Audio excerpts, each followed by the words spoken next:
Respiratory system in humans.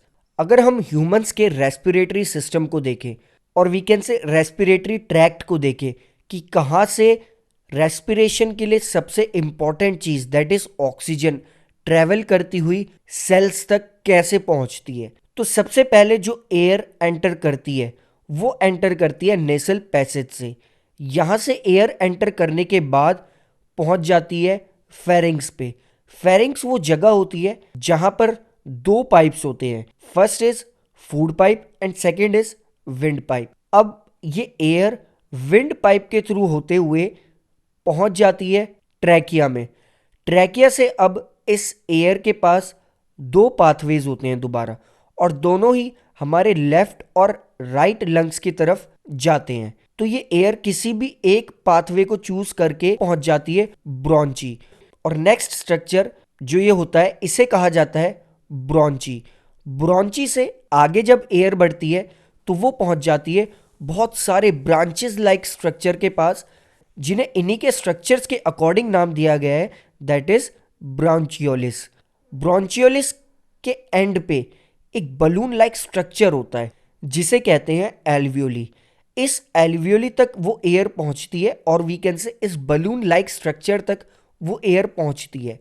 इस balloon like structure तक air पहुंचने के बाद अगर हम इस बलून लाइक स्ट्रक्चर को देखें तो ये बलून लाइक स्ट्रक्चर जिसे हम एल्वियोली कह रहे हैं उसके चारों तरफ ब्लड की कैपिलरीज होती है, विच मीन्स ऐसी ब्लड वेसल्स होती हैं जिनमें ब्लड फ्लो कर रहा होता है। और डिफ्यूजन के प्रोसेस के थ्रू, विच मीन्स टिश्यूज की उन मेम्ब्रेन के थ्रू, ये ऑक्सीजन के मॉलिक्यूल्स डायरेक्टली हमारी ब्लड कैपिलरीज में चले जाते हैं और इन्हें यहाँ पे ब्लड कैपिलरीज में अंदर प्रेजेंट ब्लड में रेड ब्लड सेल्स पिक कर लेते हैं और यहाँ से सेल्स के पास तक लेके जाते हैं। नेक्स्ट, जब ये ऑक्सीजन के मॉलिक्यूल्स अंदर जाते हैं साथ ही साथ यहाँ से डिफ्यूजन के प्रोसेस के थ्रू ही कार्बन डाइऑक्साइड के मॉलिक्यूल्स बाहर निकलते हैं। और ये जो कार्बन डाइऑक्साइड के मॉलिक्यूल्स डिफ्यूजन के प्रोसेस के थ्रू बाहर निकलते हैं वो पहुंच जाते हैं अब इस बलून लाइक स्ट्रक्चर एल्वियोली में। अब ये कार्बन डाइऑक्साइड के मॉलिक्यूल्स बाहर की साइड मूव करना स्टार्ट करते हैं। ये एल्वियोली से ब्रोंचियोलिस में पहुंचते हैं, ब्रोंचियोलिस के बाद ब्रोंची में पहुंचते हैं, फिर पहुंच जाते हैं ये ट्रैकिया में, ट्रैकिया से फेरिंग्स, फेरिंग्स के बाद नेसल पैसेज और वी कैन से माउथ, और ये नोज या माउथ से एक्सेल कर दिए जाते हैं यानी कि बाहर निकाल दिए जाते हैं। अगर हम इनहेल एयर और एक्सेल एयर में सभी कंपोनेंट्स के परसेंटेज को देखें तो यहाँ पर जो एयर हम इनहेल करते हैं उसमें 21% ऑक्सीजन होती है, 0.04% कार्बन डाइऑक्साइड होती है और वाटर के वेपर्स बहुत कम होते हैं। प्लस अगर हम एक्सेल्ड एयर की बात करें तो उसमें ऑक्सीजन होती है 16.4%, विच मीन्स हम सिर्फ 5% ऑक्सीजन का ही यूज कर पाए अप्रोक्सीमेटली। नेक्स्ट, कार्बन डाइऑक्साइड होती है 4.4% और साथ ही साथ वाटर के बहुत सारे वेपर्स होते हैं। प्लस यहाँ पर हमें अपने रेस्पिरेटरी ट्रैक्ट के बारे में दो चीजें पता होनी चाहिए, लाइक ट्रैकिया।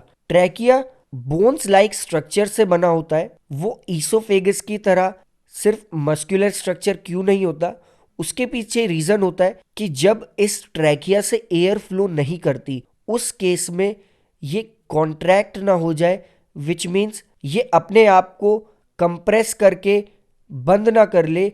इस रीजन की वजह से ये बोन्स लाइक स्ट्रक्चर से अटैच होता है। इसके बाद सेकेंड थिंग हमें यह जाननी है अपने रेस्पिरेटरी ट्रैक के बारे में कि यहाँ पर एल्वियोली से गैसेस का एक्सचेंज कैसे हमारे लिए बेनिफिशियल होता है। एल्वियोली से जब गैसेस एक्सचेंज होती है तो वहां पर कैपिलरीज के उनके चारों तरफ राउंड लाइक स्ट्रक्चर में प्रेजेंट होने की वजह से उस एल्वियोली का एरिया बहुत ज्यादा इंक्रीज हो चुका होता है, जिसकी वजह से हमारे लंग्स में जो एयर एंटर करती है और वी कैन से जो ऑक्सीजन एंटर करती है उसका मैक्सिमम यूज होता है। एल्वियोली का स्ट्रक्चर कुछ इस तरह से होता है जिससे कि ज्यादा से ज्यादा डिफ्यूजन हो, विच मीन्स ज्यादा से ज्यादा गैसेस एक्सचेंज हो एक छोटी सी जगह पर। तो ये था हमारा रेस्पिरेशन इन ह्यूमन बीइंग और we can say respiratory tract in humans. अब तक हमने न्यूट्रिशन और रेस्पिरेशन को समझा। इन दोनों के बाद नेक्स्ट टॉपिक हम स्टार्ट करेंगे ट्रांसपोर्टेशन का, कि एक लिविंग ऑर्गेनिज्म किसी भी चीज़ को बॉडी में कैसे ट्रांसपोर्ट करता है।